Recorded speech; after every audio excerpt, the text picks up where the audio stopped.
Narito na ang PTV Balita ngayon. Sa pagsisimula ng ikalabindalawang araw ng impeachment trial ni Vice President Sara Duterte ngayong araw, iniharap muli ng prosekusyon ang testigo nitong si dating Commission on Audit State Auditor Roderick Guamil para ipagpatuloy ang kanyang pagbibigay ng testimonya sa umano'y maling paggastos ng confidential funds ng Office of the Vice President. Humingi tayo ng update sa Senado mula kay Vel Custodio. Live, Vel? Jana, pinatunayan ng testigo na si Roderick Guamil na walang exemption sa liquidation ng confidential funds ang isang opisyal o ahensya ng gobyerno kahit pa ito ang vice-presidente. Ayon kay dating COA State Auditor Roderick Guamil, hindi exempted sa mga alituntunin sa pag-audit ang mga confidential funds kahit ito ay ipinagkaloob sa Office of the Vice President o sa Department of Education.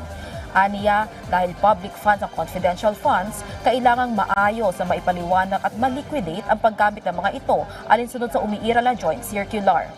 Sinabi rin ni Guamil na may hindi ngang opisyal ng OVP at DepEd na audit query na lamang ang ilabas sa halip na Audit Observation Memorandum o AOM kung may makitang pagkukulang sa kanilang mga dokumento. Paliwanag niya, hindi kinikilala ang ganitong audit action sa ilalim ng Joint Circular 2015-01 na nagtatakda ng mga alituntunin sa paggamit ng pag-audit ng confidential funds. Dahil dito, hindi pinayagan ng COA Intelligence and Confidential Funds Audit Office ang kahilingan at naglabas pa rin ng Audit Observation Memorandum matapos makakita o makitaan ng pagkukulang sa mga isinumiteng dokumento.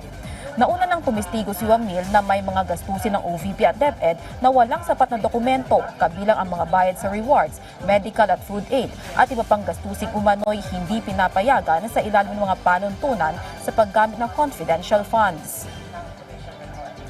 Jana, samantala naman ay napagdesisyon na ni Presiding Officer Senator Chis Escudero na ipagpatuloy na lamang bukas ang interjection ng Senator Judges. Balik sa iyo, Jana. Maraming salamat, Vel Custodio.